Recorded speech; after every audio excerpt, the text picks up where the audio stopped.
नमस्कार, मैं मधु चौरसिया स्वागत करती हूँ आपका हमारे खास कार्यक्रम नारी टू नारायणी में presented by inspiring Indian women on MATV।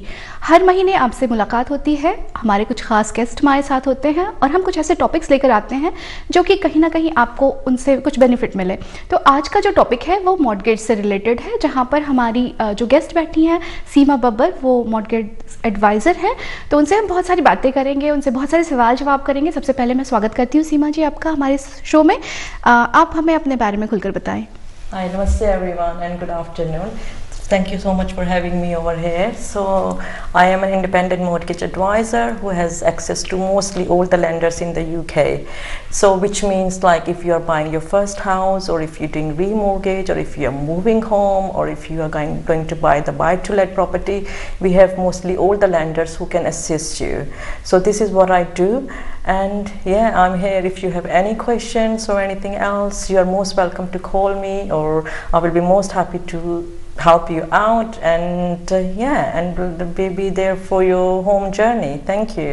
या आप अपना नंबर अगर शेयर करना चाहते हैं या किस तरीके से लोग आपसे जुड़ सकते हैं, किसी को कोई एडवाइस लेनी है तो आप हमें हमारे दर्शकों को बता सकती हैं। Yeah, thank you. So yeah, my number is 07958123651, or email is at seema@zingafs.com. So I work with a financial company which it's regulated by FCA. So yeah, so if you have any other needs or any details you need to know, or you're struggling, you don't know where to start from, I am here to guide you through, and all your advice is complimentary advice. You don't need to be obliged of anything, but I will be more than happy to start this journey with you. क्या आप अपना number share एक बार फिर से हमारे दर्शकों को बता सकती हैं? So that's 07958123651. सीमा जी, कोई ऐसा पेज है आपका जिसमें कि जाकर सीधा वो कनेक्ट कर सकते हैं, फेसबुक या इंस्टाग्राम, या कोई और वेबसाइट आप यूज़ करती हैं जिसमें कि किसी को कुछ सवाल जवाब करने हैं तो उसे किया जा सकता है? Yeah, of course. So I've got my own personal Instagram handle. I also have my Facebook page, and you can also, as I say, you can email me at www.zingafs.com, and of course my personal email, which will be seema@zingafs.com as well. So you can ask me any questions, send me any personal messages, or if you want to have one-to-one chat, you are most welcome. My WhatsApp number is always available as well. So yeah, all these mediums are there to help you out. ना सिर्फ online, क्या आपका ऐसा कोई office है जहाँ पर जाकर आपको विजिट किया जा सकता है, आपसे बातचीत की जा सकती है, किसी को एडवाइस चाहिए तो वो लिया जा सकता है? Yeah, of course. So we have an office in Uxbridge. So if you go onto the website, you will get the address there, and you are most welcome just to make an appointment. And of course, अगर कभी कोई लोग phone पे बात नहीं कर पाते, या इतने कॉन्फिडेंट नहीं होते, या उनको ये नहीं पता कि कौन कौन से डॉक्यूमेंट्स चाहिए, so they are most welcome to come in the office. I can give you the list of the documents. You can provide that, or you can bring them. I can look into it, and then of course we can advise accordingly to that. जो सबसे ज़रूरी बात होती है वो first time buyer के अंदर बहुत सारी हिचक होती है, कई सारे सवाल होते हैं, कई सारी चीज़ें होती है जो वो जानना चाहते हैं, बट यहाँ पर ऐसी कोई सुविधा नहीं होती जहाँ पर कि वो खुलकर जाकर अपने सवाल जवाब कर पाएँ, या जो उनकी हिचक होती है, सबसे ज़्यादा हिचक होती है, वो खुलकर निकाल पाएँ। तो ऐसे आप जो फर्स्ट टाइम बायर्स हैं उनको क्या सजेस्ट करना चाहेंगी?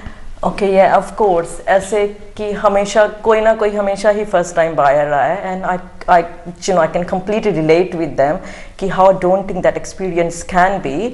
Especially, we have so many people who've come from India and who wants to settle here, so they don't know where to start from. So just to let you know that आजकल हमारे जो lenders हैं वो इतने ज़्यादा first time buyers के लिए और first time purchasers के लिए, they have so many like options, so many schemes. So yeah, so for the first time buyer, अगर आप skilled visa के ऊपर हैं, या आप यहाँ पर business पर आए हुए हैं, and then you want to settle here, you are most welcome. Just come to me or just call me. I will tell you what things you're gonna be needing, and it's not something rocket science. Sometimes people are just आपने कहा hesitate होते हैं, they don't know if they can get the mortgage. So it's very very simple process. As long as you are fully employed, as long as you have your residential history to show, yeah, and so it's very very simple process. So if you are thinking of buying a house, or if you are tired of paying that rent, which you think just going down the drain and you're not getting anything out of it, I will suggest, please go onto the property ladder rather than paying for somebody else's mortgage. Please invest in your own property and get the equity built in there. You will be a lot more confident, you will be a lot more happy, thinking of that you are investing in your own property, right? Yeah. जो जैसे first time जो buyers होते हैं उनको, जैसे मैंने सुना 5% deposit करना होता है, तो वो किस तरीके से काम करता है? क्या उनका फिर मॉर्गेज रेट काफ़ी हाई हो जाता है, या कैसे, वो किस तरीके से आप उसको देखती हैं? Yeah, of course, yes. So अभी आप लोगों ने देखा होगा या सुना भी होगा कि lenders कह रहे हैं they can go 5% deposit, they can go 10% deposit. Yeah, that is very very true. So mostly my clients, I have done their 5% mortgages, 10% mortgages on deposit, because obviously थोड़ा सा struggle होता है डिपॉजिट को इकट्ठा करने के लिए, राइट? एंड जो lenders ने अब स्कीम्स निकाली हैं 5% पे, 10% पे, वो लोगों को काफ़ी हेल्प कर रही हैं उसके लिए. सो इसके लिए इंटरेस्ट रेट्स ऑफ कोर्स जो 5% डिपॉजिट, हम 95% लोन टू वैल्यू लेते हैं तो इंटरेस्ट रेट थोड़ा सा हाई होता है. एंड अगर हम 10% 90% लेते हैं तो उसके ऊपर थोड़ा सा कम हो जाता है. एंड अगर हम 85% पे लेते हैं तो you get very very good interest rate. But the only good thing is, अगर आपके पास इतना डिपॉजिट इकट्ठा नहीं हो रहा तो आप 95% और 90% पे अपना घर लेना शुरू कर सकते हैं. And I think it's a very very good thing, rather than, again I'm going to say that again, like you're paying the rent, you might as well pay a little bit extra interest rate, but then like start investing in your own thing and start building your own equity where you can call that place your home. जी. जो first time buyers होते हैं, क्या उनकी कोई age limit होती है, या फिर कोई भी किसी भी एज में आप उसको फर्स्ट टाइम बायर की तरह आप खरीद सकते हैं? हाँ, first time buyer anything over 18, so they legally can purchase the property. So जो एक अच्छा मॉर्गेज एडवाइज़र होगा वो आपको हमेशा ये बताएगा कि what's the term you should get and what's the interest rate you should get.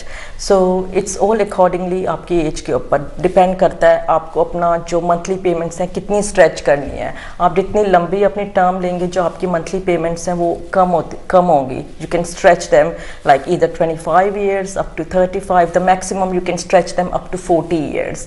अगर आपकी एज काफ़ी छोटी है तो you can stretch, first time जब आप मॉर्गेज लेते हैं आप can stretch it to 40 years.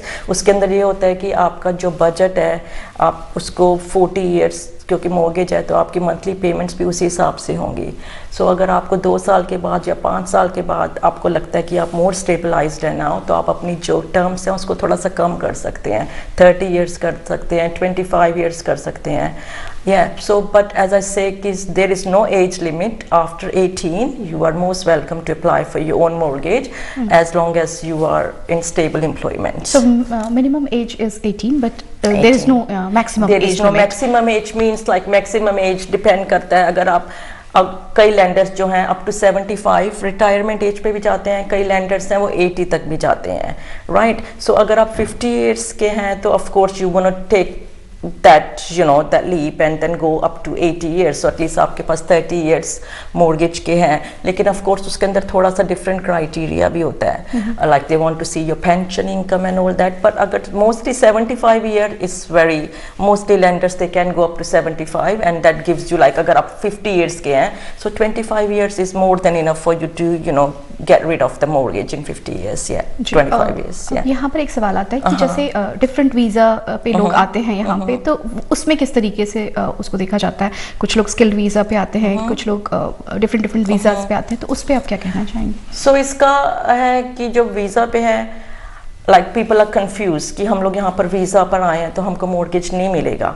तो this is just like a myth now. Maybe it was before, but now it's just a myth. If you are on visa, अगर आपको 6 महीने भी हो गए इस कंट्री में आए हुए, so as I keep on saying, अगर आप stable employment में हैं तो आप अपना अप्लाई कर सकते हैं.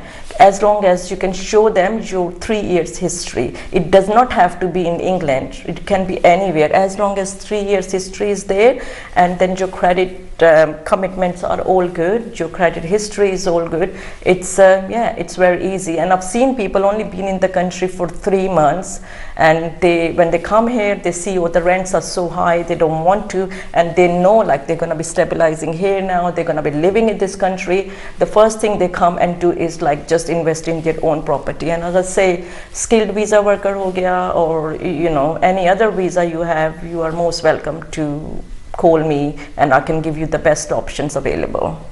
जैसे आपने बताया 3 मंथ्स पे भी होते हैं जो लोग यहाँ आए होते हैं, अगर जैसे यहाँ पर आपका 5 इयर्स रहना ज़रूरी है, अगर कुछ चीज़ें चेंज हुई, उनको वापस बैक होम जाना पड़ा, तो फिर उसके लिए क्या प्रोसेस है? क्या वो इसको रेंट पे डाल के जा सकते हैं? उसके मॉर्गेजेस में किस तरीके से वो पे कर सकते हैं वहाँ रहकर भी? इस पर आपकी क्या राय होगी? ऑफ कोर्स, बिकॉज ऑब्वियसली किसी को नहीं पता कि हमारे सर्कमस्टेंसेस क्या होंगे, future holds for us, right? So अगर आपने आज प्रॉपर्टी ली है ना, आपका 2 साल के बाद या 3 साल के बाद आपका for any reason you want to move out to different country, so what you can do, either you can sell the house, because आपने देखा होगा कि आजकल प्रॉपर्टी वैल्यूज इतनी अच्छी हैं और people investing in there, so it's property की आजकल इतनी डिमांड है मार्केट के अंदर, so you can sell your property very easily, that's no problem. But then if you think okay you only gonna go for 2 years, so you might want to come back as well, so what you can do is either you just convert that property into buy to let or get consent to let from the lender. So वो आपको उतने time के लिए consent to let भी दे रहते हैं. Means like you can rent your property very easily through your estate agents, and that means like your property will be looked after and that the property will be paying for its own mortgage, so you don't have to worry about it कि कैसे उसकी mortgage जाएगी और property who's gonna look after the property. So yeah, a lot of people do this. जी, ये तो बात हो गई कि आपने जो नॉर्मल आपको जहाँ रहना है, अगर किसी को कमर्शियल चीज़ें लेनी है, कमर्शियल स्केल पे लेना, तो उसके क्या प्रोसेस होते हैं? Of course, so as I say, I specialize in all the lenders, high street lenders, commercial lenders, buy to let lenders. अगर आप अपनी commercial property भी लेना चाहते हैं तो you have to like show the lender कि आपका जो business plans हैं वो किस तरह से हैं, और उसी के accordingly आपको mortgage मिलती है. And उसका of course deposit थोड़ा सा हाई होता है, maybe 25% deposit, but yeah, that's possible as well. And as I say, you will just need to show the lender कि आपके business plans क्या हैं, आपका what's the future, and ये चीज़ें देख के lender can definitely give you mortgage on that. जैसे आपने बताया जो नई प्रॉपर्टी होती है उसमें कहीं ना कहीं कुछ चैलेंजेस होते हैं, शायद उसमें कंस्ट्रक्शन में कुछ प्रॉब्लम हो, तो कौन सा आप प्रेफर करती हैं, पुराने घर लेना या नए घर जो नए बिल्डअप्स होते हैं वो ज़्यादा अच्छे होते हैं? Okay, so this is very very personal choice again. Okay, जो नए घर होते हैं लोगों को वो अट्रैक्ट इसलिए करते हैं क्योंकि they are beautiful, right, and there is nothing to be done in the house. सारा कुछ आपके लिए बना बनाया है, right, to just get the mortgage and just go and settle in there, right. But उसकी ऑफ कोर्स हर चीज़ के प्रोज एंड कॉन्स होते हैं. तो जो नया घर होता है उसके अंदर ऑफ कोर्स यू हैव, जैसे आपने देखा होगा जो पुराने घर हैं वो इतने कॉन्क्रीट के सॉलिड बने होते हैं that you can do whatever in the house. But with this जो नए घर होते हैं sometimes it's they are not that solid. Of course उसके अंदर थोड़ी सी प्रॉब्लम्स आ सकती हैं, बट ऑफ कोर्स शुरू हो जाते हैं, कई सारी चीजें फ्लैश नहीं हो रहा है, कुछ ना कुछ प्रॉब्लम्स आती हैं. और जैसे उसमें 2 साल का या किसी का 10 साल का होता है, बट उसमें भी कुछ ना कुछ वो लगा के रखते हैं कि ये होना चाहिए, आप उसमें कंस्ट्रक्शन नहीं कर सकते, आप नया जैसे 2 इयर्स तक आप कुछ नहीं कर सकते, कोई भी चेंजेस नहीं कर सकते, 2 इयर्स के बाद या 10 इयर्स के बाद आप उसमें कुछ कर सकते हैं.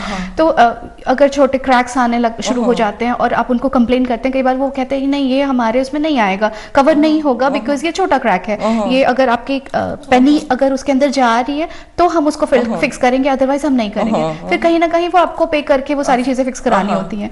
उसको किस तरीके से देखती हैं? तो उसके लिए मैं हमेशा यही एडवाइस करूंगी कि जब आप लोग नया घर लेते हैं तो you make sure please read your documents very very carefully, because जो बिल्डर्स हैं उनके सबके अपने अपने guidelines होते हैं, terms and conditions. So on this I will only advise, if you are buying a new house, please make sure that you are reading all your documents very correctly, and then you are making sure with the builders all ins and outs and pro and cons.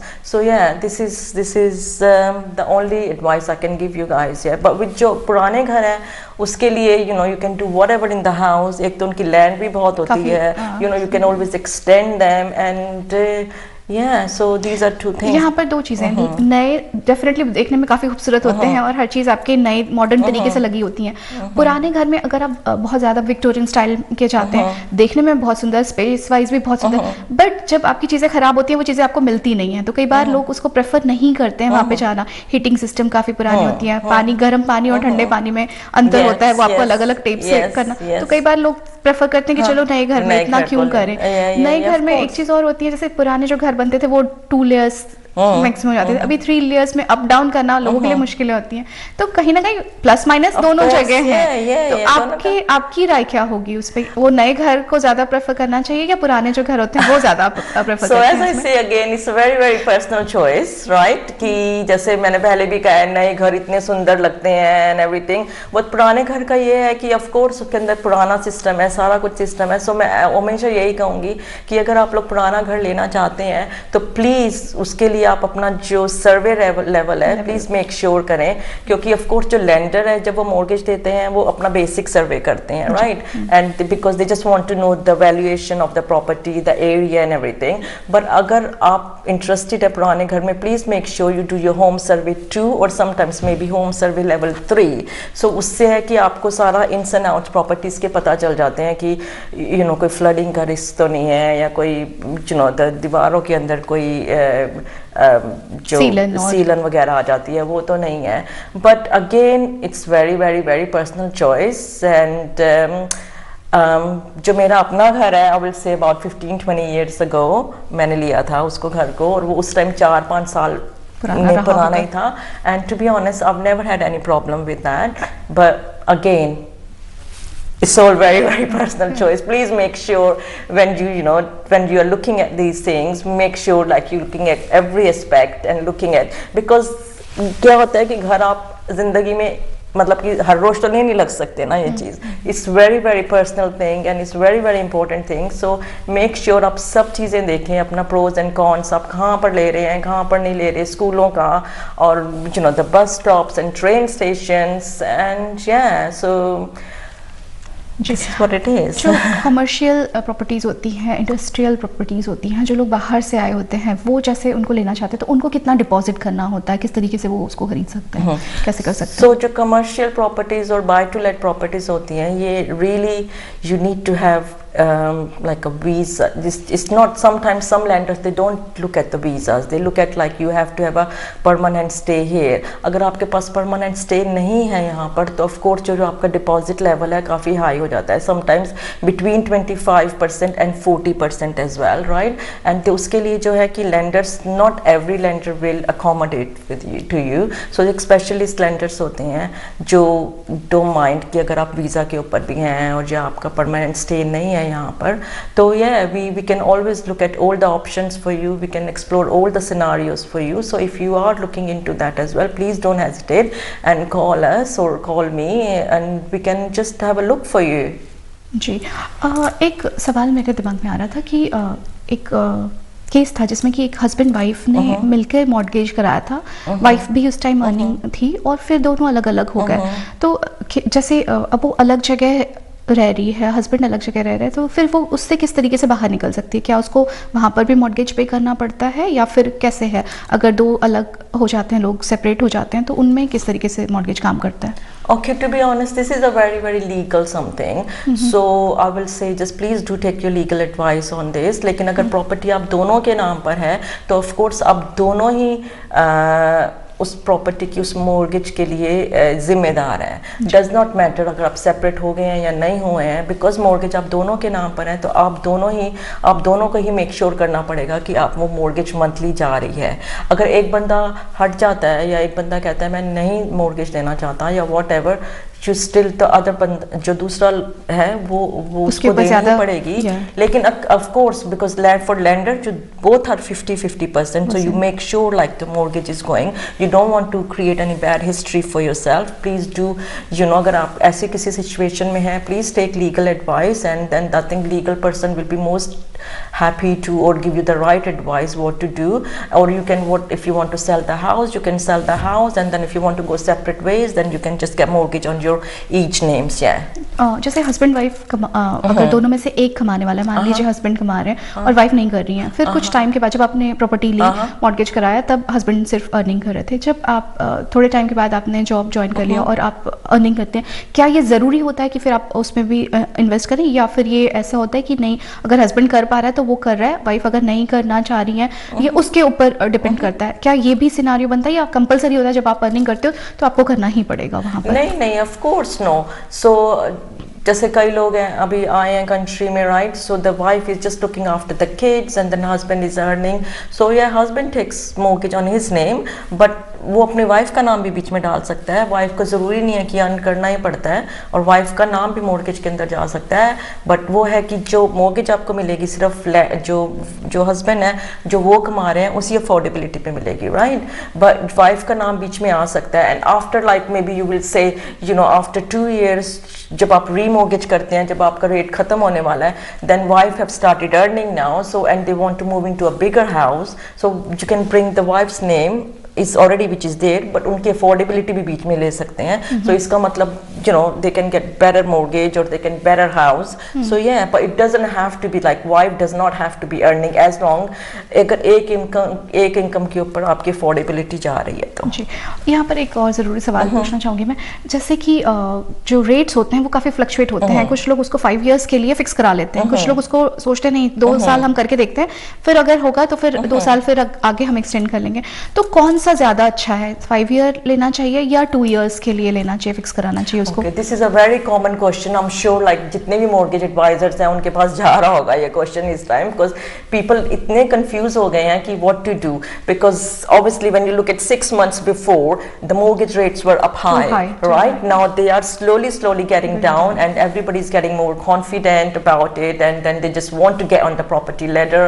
as I say they are fed up of paying their rent, so 5 years and 2 years का only difference ये है कि जो 5 years का rate है slightly थोड़ा सा नीचे होगा इस टाइम, और 2 years का slightly not much of a difference, okay, and 5 years का एक और 2 years का एक और डिफरेंस ये है कि 5 years के ऊपर जो आपकी अफोर्डेबिलिटी है, lender is always willing to give you slightly higher amount, and on 2 years के ऊपर थोड़ा सा कम देते हैं, so it's if you are struggling with your affordability I will definitely say go for 5 years कि उसके ऊपर आपको ज़्यादा लोन मिलेगा और 2 years के ऊपर कम, but thinking of that what to do means like even we all thinking, and I think it's a wishful thinking, like we all gonna be in 2 years time the rates will go down, of course not what we had like 0.9% and 1%, but they will definitely be going down, and people are thinking like we don't want to get stuck for 5 years, we only want to take for 2 years, so after 2 years we'll have the choice ki the rate come away and we can move on to different lender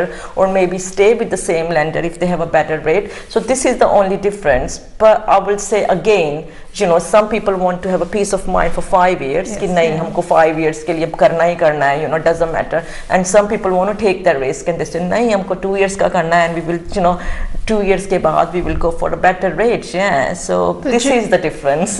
जी, तो जो अभी rates चल रहे हैं क्या वो और नीचे जाने की उम्मीद है, कैसा है अभी जो रेट है वो सही है या फिर उसमें से और भी लग रहा है कि कम जाने की उम्मीद? सो मेरे हिसाब से जो भी एक अच्छा मॉर्गेज एडवाइजर होगा ना वो आपका पर्सनल सर्कमस्टेंसेस देखेगा कि what is your personal circumstances, okay, कि how much can you afford and how much we can the rate you can go for, so accordingly to that I will think personally I think the rates will go down, but again I will always say to people it's your means, अगर आपके पास आज means है अपना घर लेने के लिए please अपना घर लें, क्योंकि जो अगर rates कम होते हैं तो of course property levels will go up, if the property levels are down the rates will be high, so it's all depending on your personal circumstances, अगर आप afford कर सकते हैं तो please just look at don't look at what other people are doing, what your friends are doing, if they've got 5 years, if they've got 2 years, if they've got 10% loan to value or 90% loan to value or 85, but just look at your own circumstances and then you will never go wrong with that.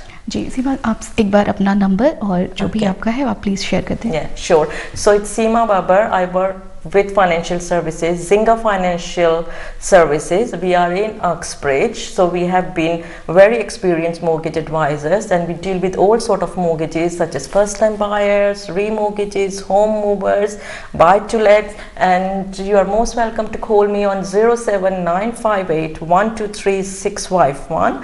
And if you Google it, you can go on our Google reviews and you can have little bit of information from that. What do we do, how do we deal with our clients. And for me, for all my clients are very personal, so I'll make sure I am with my clients from the day they come to me until they get the key in their hand. So I will be holding your hand on your first time home journey or moving. So please call me on 07958 123 651, zingafs.com, www.zingafs.com. Thank you. Thank you very much आपका Thank you हमारे very much. Studio में आने के लिए। और यहाँ पर हम रुकेंगे एक छोटे से ब्रेक के लिए। ब्रेक के बाद फिर हाजिर होंगे प्राप्ति के साथ। उनकी जर्नी के बारे में हम बहुत सारी बातचीत करेंगे। आपका हमारे स्टूडियो में आने के लिए बहुत बहुत शुक्रिया। Thank you for having me and hope to speak to you soon. Thank you. Bye bye.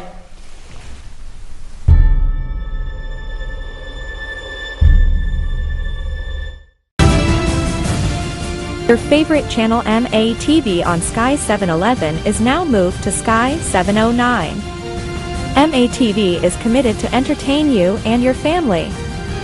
So remember, Sky 709 is your channel of choice, MATV.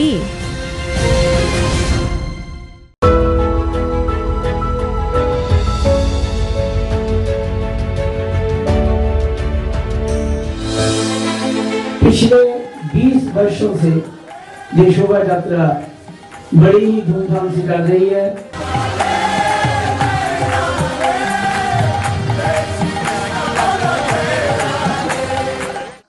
ये जो हम मानते हैं कि सीधे आदमी को लोग काटते, वो काटने का हिसाब हमारा हिसाब है। हम भले आज सीधे हैं मगर पूर्वे कुछ गलती की है, उसका दंड आया है। श्री अयोध्या धाम, जो कि वैकुंठ का हृदय कहा जाता है, आज अत्यंत प्रफुल्लित है।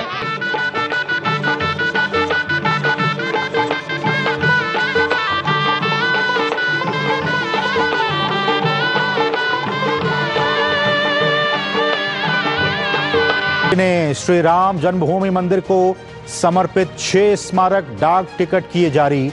विभिन्न देशों की ओर से जारी डाक टिकटों का एल्बम भी जारी। पीएम ने कहा, डाक टिकट ऐतिहासिक घटनाओं को भावी पीढ़ियों तक पहुंचाने का है माध्यम। उसके बाद नीतीश कुमार के सामने कोई चारा नहीं बचा था कि वो इस सरकार से जो है वो आरजेडी से अपना गठबंधन तोड़ लें। हम सबके जीवन में कभी ना कभी एक पल ऐसा जरूर आता है जब हम हिम्मत हारने लगते हैं, लेकिन उस पल पे अगर हम अपनी हिम्मत को संभाल कर खड़े हो जाते हैं तो फिर जिंदगी हमें दौड़ने का मौका भी देती है। कि सभी भारतीय, चाहे वो देश में हैं, विदेश में हैं, अपने देश के लिए सच्चे हृदय से काम करें।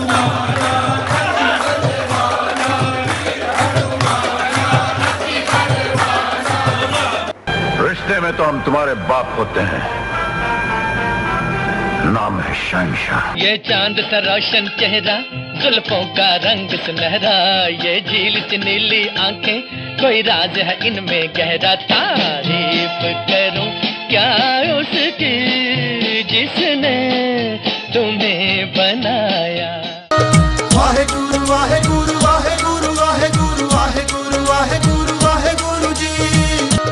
वाहे गुरु वाहे गुरु वाहे गुरु वाहे गुरु वाहे गुरु वाहे गुरु। कि ਅਸੀਂ ਗੁਰੂ ਨਾਨਕ ਦੇਵ ਜੀ ਤੋਂ ਪਹਿਲਾਂ श्री रामचंद्र जी महाराज इन्हां दे गुरु सन, ते फिर बड़ा वड्डा गैप पै गया, फिर ये गुरु नानक देव जी आए।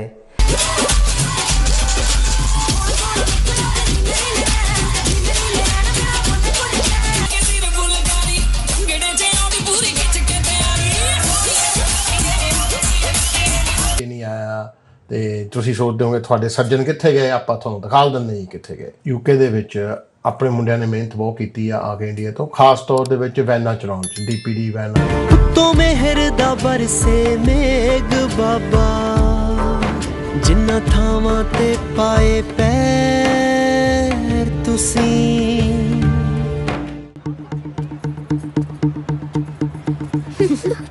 ਤੈਨੂੰ ਸ਼ਰਮ ਨਹੀਂ ਆਉਂਦੀ? ਕਿਉਂ ਆਪਣੇ ਪਿੰਡਾਂ ਵਾਲਿਆਂ ਦਾ ਜਲੂਸ ਕਢਾ ਰਿਹਾ? ਇੱਥੇ ਕਿਹੜਾ ਝੋਨਾ ਬੀਜਿਆ ਜਿਹੜਾ ਕੰਪੈਨ ਲੈ ਕੇ ਆ ਗਿਆ? ਪਾਗਲ। ਇਹਨੂੰ ਕੀ ਹੋਇਆ? ਤੂੰ ਪਤਾਸੇ ਲੈਣੇ। ਹੁਣ ਦੱਸ। ਸੱਚਾ ਪਿਆਰ ਹੋ ਗਿਆ ਤੇਰੇ ਨਾਲ। ਆ ਸੱਚੇ ਪਿਆਰ ਵਾਲੇ ਨਾ 36 ਛੱਡ ਕੇ ਆਈਆਂ ਸਕੂਲ 'ਚ। ਜੁੱਤੀ ਦੇਖੀ ਆ ਮੇਰੀ? ਮੈਂ ਆਪਦੀ ਦੇ ਦਿੰਦਾ, ਨਾਲੇ ਸਾਟੀ ਹੱਥ ਲੱਗੂਗੀ। ਸ਼ਰਮ ਦਾ ਪਰਦਾ ਦੇਸ ਫੁੱਲ ਤੇ ਕਦੇ ਉਸ ਫੁੱਲ ਤੇ ਯਾਰ ਮੇਰਾ ਤਿਤਲੀਆਂ ਵਰਗਾ, ਯਾਰ ਮੇਰਾ ਤਿਤਲੀਆਂ ਵਰਗਾ।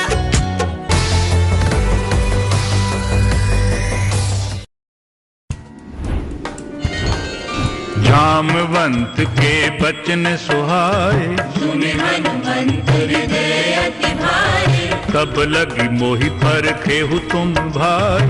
सही दुख कंद मूल फल सियावर रामचंद्र पद जय शरण, जय जय सिया राम शंकर हरि ओम।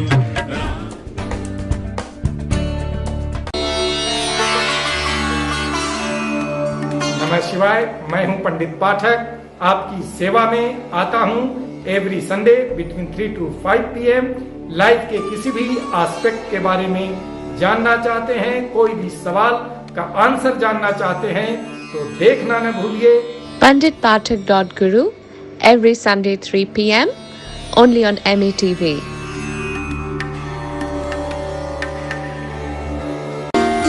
राम लीला को हम गुनगुनाने चले, प्राण अपने प्रभु में रमाने चले। राम लीला को हम गुनगुनाने चले। राम राम सिया राम राम, राम राम सिया राम राम, राम राम सिया राम राम, राम राम सिया राम राम।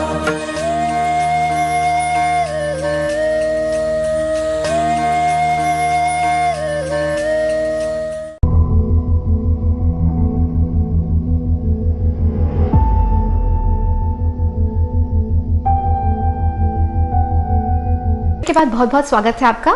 हम बातचीत कर रहे थे मॉर्गेज के बारे में। अब हमारे साथ एक नई मेहमान जुड़ी हैं, प्राप्ति दत्त, जो कि फिटनेस ट्रेनर हैं, एंटरप्रेन्योर हैं। सबसे पहले उनका स्वागत करते हैं हमारे स्टूडियो में। बहुत बहुत स्वागत है प्राप्ति आपका हमारे खास कार्यक्रम में नारी तो Narayani, presented by inspiring Indian women on MATV। सो सबसे पहले आप अपने बारे में हमें बताएं। Definitely. Firstly, thank you so much for having me. It is absolutely a pleasure to speak on this platform. I'm a fitness trainer. I'm also a nutritionist. I believe in training your mind as well as your body all together, because that's when you actually transform. I have been doing workouts. I believe in doing home workouts because that's something that people find easier to do. It's sustainable, but at the same time, they are very effective. And also, I think beyond fitness, I mentor people. I also do nutrition, I do their habit coaching, I work with different organizations, I work with the council. I have trained over thousands and transformed so many people over I think the last 4 or 5 years that I have started my own business.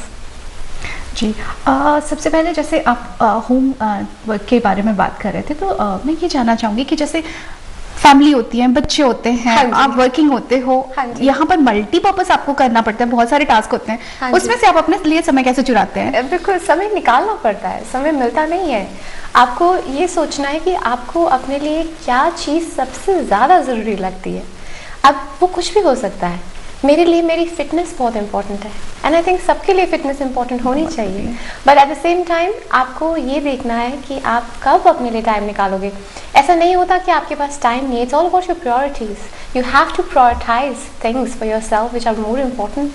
And even if kids हैं घर पे, जैसे I do home workouts, in home workouts में मुझे gym जाने की ज़रूरत नहीं है, मेरे पास मेरी इक्विपमेंट्स है, I have enough things, my own body weight is enough to train myself. And at the same time बच्चे सीखते हैं आपसे, you are leading by example.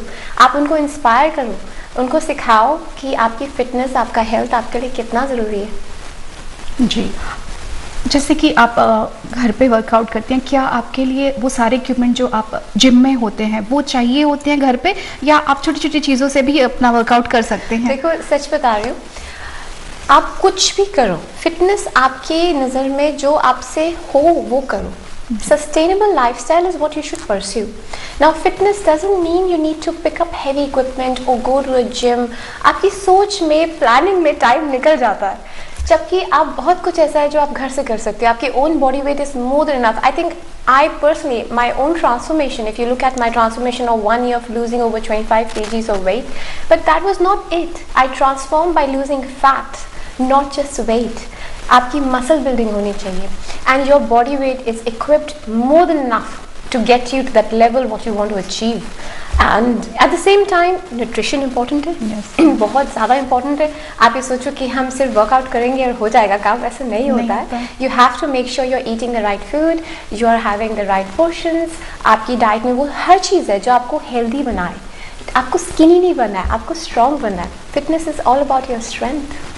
Diet की बात जहाँ तक कर रहे थे, क्योंकि अब हर चीज़ रेडीमेड हो गई है, लाइफस्टाइल काफ़ी चेंजेस हो गए हैं. आप वर्किंग हो, हस्बैंड वाइफ दोनों वर्किंग कई बार होते हैं, और आपके पास टाइम नहीं होता कि आप वैसे प्रिपेयर करो वो चीज़ें. जैसे हम जब अपने पुराने लोगों को देखते हैं, वो खुद से सारी चीज़ें बना रहे होते थे खुद से. अब तो वो टाइम रहा नहीं, अब हर चीज़ रेडीमेड मिल जाती है, मसाले आपको बने बनाए मिल जाते हैं. तो वो लाइफस्टाइल कितना इफेक्ट करता है आपके? नहीं, आपका जो खाना है ना, वो आपको ऐसे सोचना है कि आपका खाना आपके लिए फ्यूल है. आप जैसे एनर्जी है आपकी बॉडी में जो एनर्जी है, आप वो कंज्यूम करते हो by doing a lot of things that you do day to day basis. But आप जो कंज्यूम एज फूड आप अपने अंदर वो एनर्जी को कन्वर्ट करने के लिए डालते हो, आपको उस नज़र से खाने को देखना है. आपको ये नहीं देखना कि मेरा मन करता है कोई चीज़ खाने का तो मुझे खाना है. आपको ये सोच रखनी है क्या वो मेरे लिए ठीक है कि नहीं है. अब ज़रूरी नहीं है कि आप कोई एक चीज़ खा रहे हो और वो आपको लगता है कि सिर्फ सब्जियां खानी है, सिर्फ सैलड्स खाने हैं, वो अच्छा है. ऐसा नहीं होता. आपको बैलेंस डाइट रखनी है. By the same time you have to be very conscious that आपका गोल आपके दिमाग में क्या है. What do you want from that food. क्या आप चाहते हो कि वो आपको एनर्जी दे, या आप चाहते हो कि आपको फैट लॉस दे, या आप चाहते हो आपको वेट गेन दे. आपको वो सोच रखनी ज़रूरी है. You should be very mindful of what you eat.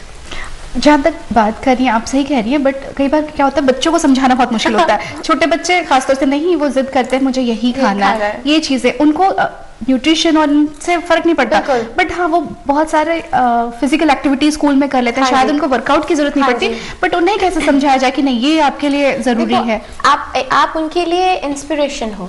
You are an example for them. आप अगर घर में वो चीज़ें लाओगे तो वो ज़रूर खाएंगे. अगर आप खाओगे तो वो ज़रूर खाएंगे. अगर आप अपनी हेल्थ को अच्छा रखोगे तो वो भी वो फॉलो करते हैं.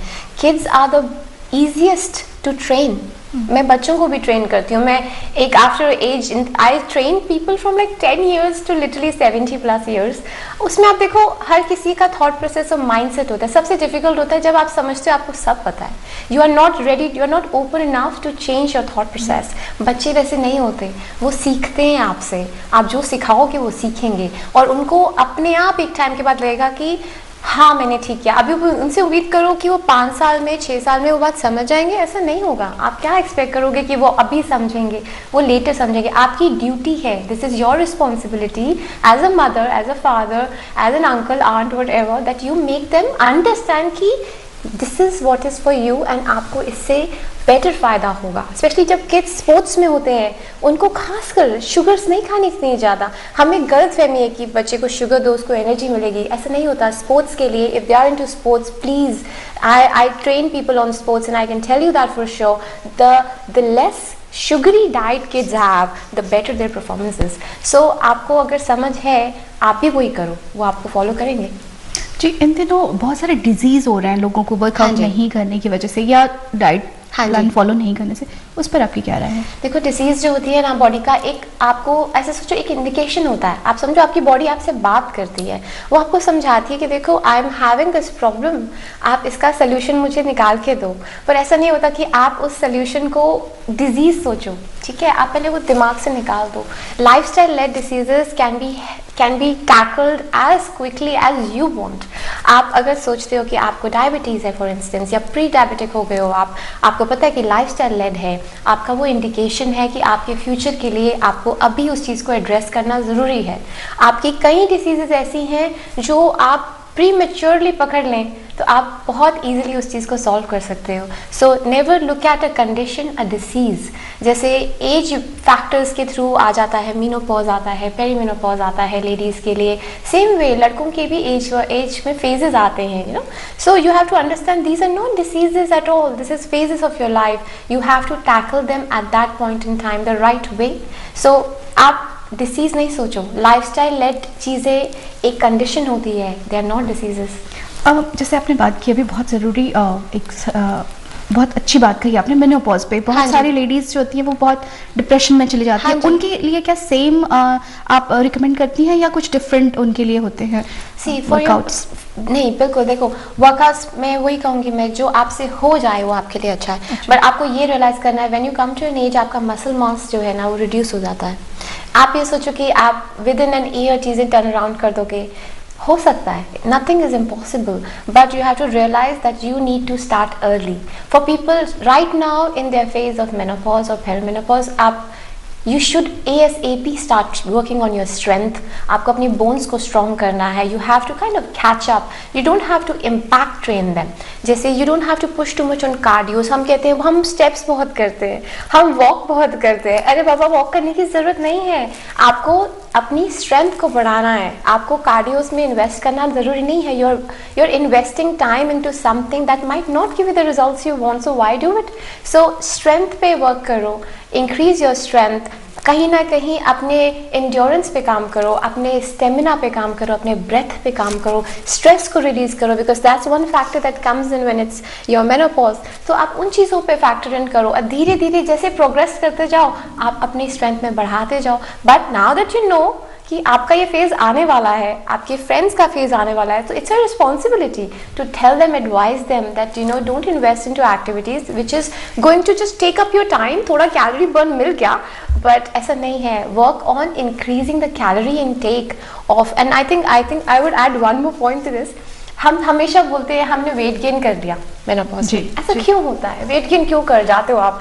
क्योंकि आपकी बॉडी की रिक्वायरमेंट्स कम हो जाती हैं. Your calories that you would need as a kid और as a teenager versus 20-30 years, आपकी कैलोरी इनटेक कम हो जाता है ना. जैसे अब ये बॉटल है मेरे पास, ठीक है, इसमें इतना ही पानी आता है, राइट. तो अभी इसने पानी में अगर आपकी एज के साथ आपकी कैलोरी इनटेक कम हो जाती है, आप इसको थोड़ा सा बढ़ा दो ना, मसल्स डाल दो ना इसके अंदर थोड़ी सी, तो आप पानी बढ़ा जाओगे, ज़्यादा पानी भर जाएगा, राइट. सो आपको अपनी बॉटल को बढ़ाना है, अपनी बॉडी में स्ट्रेंथ डालनी है, मसल्स डालनी है. आपकी कैलोरी इनटेक कम क्यों होगी? आप क्यों करोगे फैट गेन और क्यों करोगे डिपॉजिट्स ऑफ फैट अगर आप शुरू से उस चीज़ पे काम करो?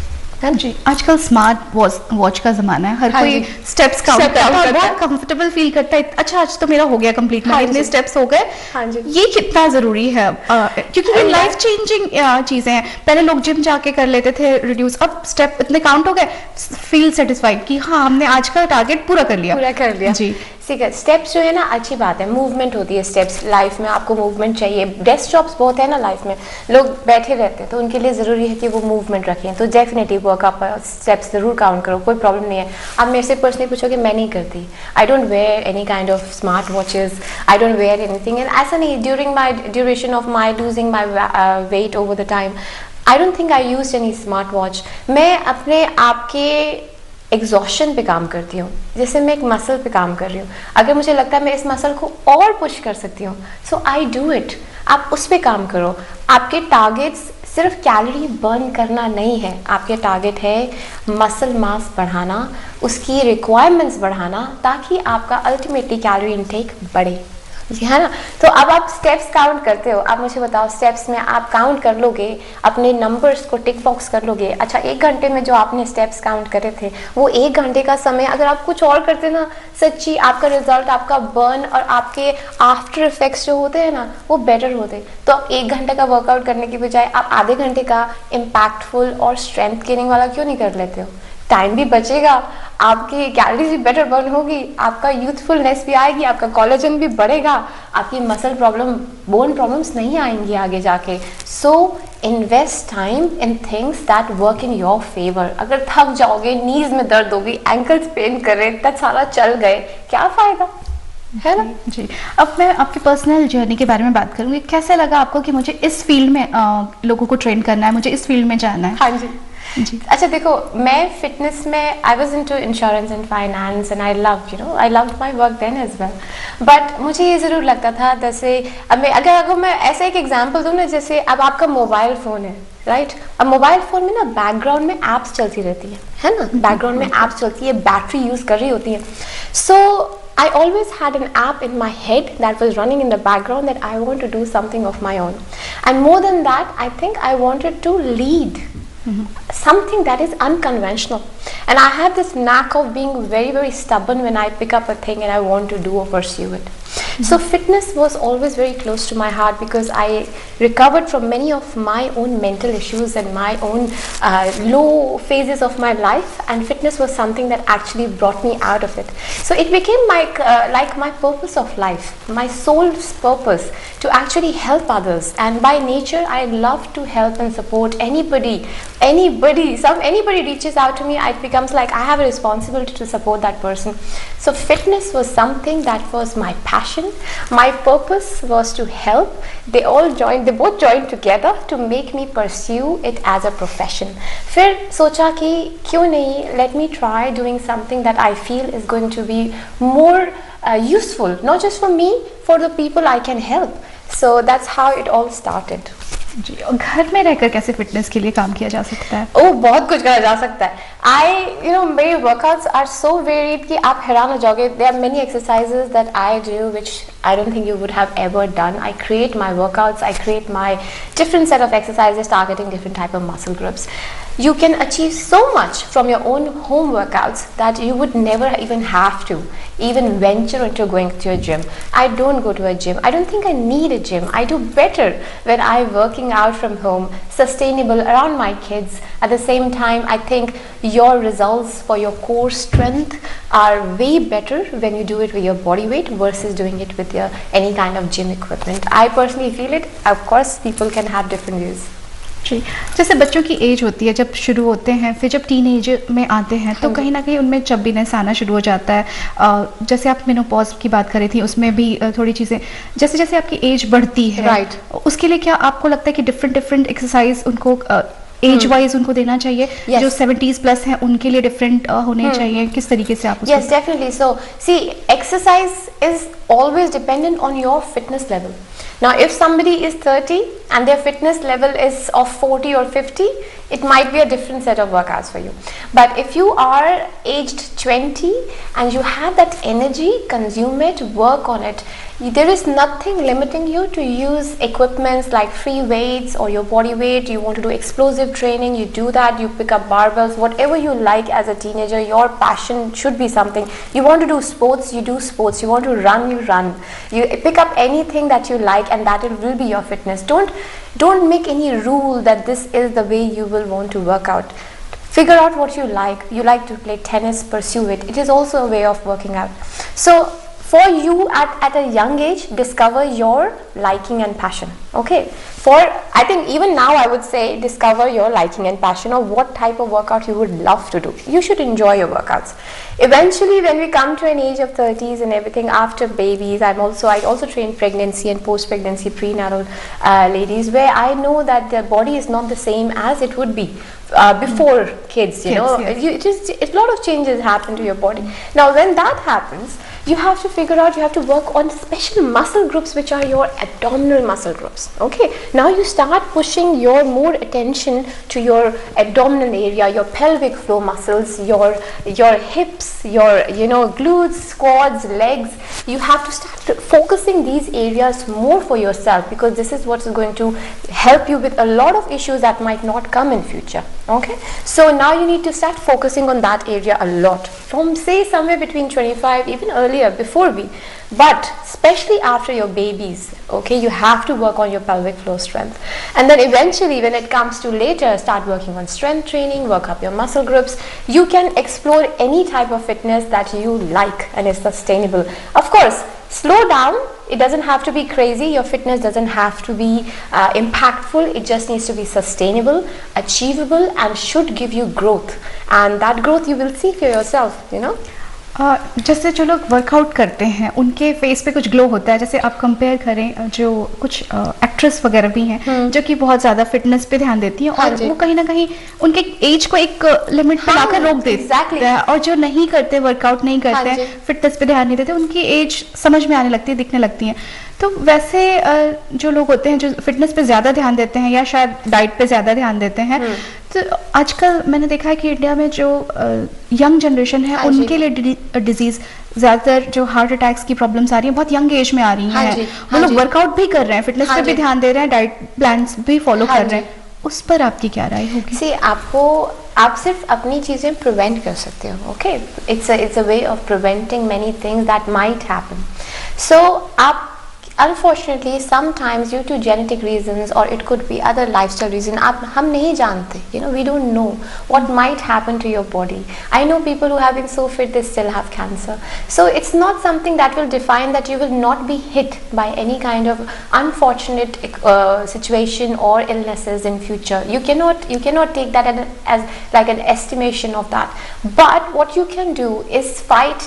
Your endurance, your resilience is what will be something that you will get if you are consistently working out. Your approach, your positive thinking, your mindset, because fitness not just gives you a good body, it gives you a good thought process, your positivity, it gives you that shine that comes from the happiness. So that is what fitness will give you, right? So if you want to actually be strong enough to tackle any kind of challenge that comes to your life, it could be any form of illness, heartbreak भी illness होती है. After a point of time, people feel so hurt, they kind of go into depression. Yes. So, you should be brave enough. You should be brave enough to be able to handle these situations, and fitness gives you that mental endurance and that resilience to be able to tackle pain and be able to overcome that pain and evolve strong, okay? So, fitness is not a medicine that will make you immune of any kind of future diseases. It is just your way of forming that immunity inside your head that you can fight if something happens to you. जी, जैसे जो लोग 9 to 5 job करते हैं उनके लिए time manage करना बहुत आसान होता है। जैसे जो लोग आईटी में काम करते हैं उनके लिए टाइम वैसा नहीं होता कि आप उसको मैनेज कर पाएँ। कई बार होता है नाइट तक आपको जागना होता है, कई सारी एक्टिविटीज़ होती हैं, तो उनको किस तरीके से आप मोटिवेट करना चाहेंगे वर्कआउट के लिए? See, workout again, I would say find that little time for yourself, and it could be 30 minutes to 45 minutes to 1 hour. How much ever your time आपके लिए आपका एक तरह से treasure है. Okay, time is the most valuable thing anybody can give you or you can get for yourself. That time needs to be put across things that are most valuable for you. Now, if fitness is valuable for you, then you have to find time for your fitness. And it is not, it's the only motivation is by looking at what you can achieve by doing your fitness. Without a motivation, a goal in your head, you cannot get to that position anyway.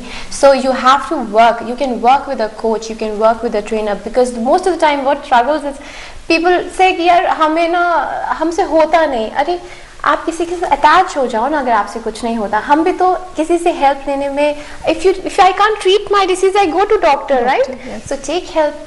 Find a coach, find a trainer to at least kick you off from that position to a position from where you carry on, right? So इतने से gap के लिए आप जब उतना भी नहीं कर पा रहे हो, उसके बाद एक बार हैबिट बन गई तो मोटिवेशन तो आ ही जाएगी। आपके रिजल्ट्स आ गए तो motivation will come on its own. So find help, take support of others, friends, family, trainer, anybody you can find, and that way you can at least kick off, and then the motivation stays for you, okay? And time is very, very, it's your choice. You wake up at 4-5 o'clock, find that time in the morning, or you find that time in the evening. However you do, it is your responsibility, it's your duty, it's your body. Nobody will give you a time pack करके ये लोग gift में time मिला आपको extra आज के दिन use करो, जी बहुत बहुत शुक्रिया आपका हमारे स्टूडियो में आने के लिए प्राप्ति, और बहुत सारी जानकारी आपसे हमें मिली। अगले महीने फिर मुलाकात होगी, तब तक के लिए मुझे दीजिए इजाजत। नमस्कार।